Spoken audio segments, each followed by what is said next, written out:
আজকে আমি চলে এসেছি তোমাদের সাথে একটা নতুন টপিক নিয়ে। আর এই টপিকটি না কোনো গল্প না কোনো কবিতা, আসলে এটি একটি প্রবন্ধ। তোমাদেরই সিলেবাসের অন্তর্ভুক্ত প্রবন্ধের নাম হারিয়ে যাওয়া কালীকলম। প্রাবন্ধিক শিবান্ত। শিবান্তর আসল নাম নিখিল সরকার।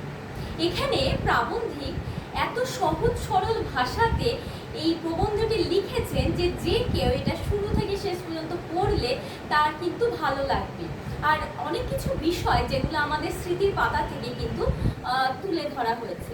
যেমন ধরো, আমরা কিন্তু প্রত্যেকের জীবনেই কি করি না, একদম ছোটবেলাতে কিছু জিনিস ব্যবহার করে থাকি, আবার যেগুলো এখন আমরা ব্যবহার করি না বা ভবিষ্যতেও করব না।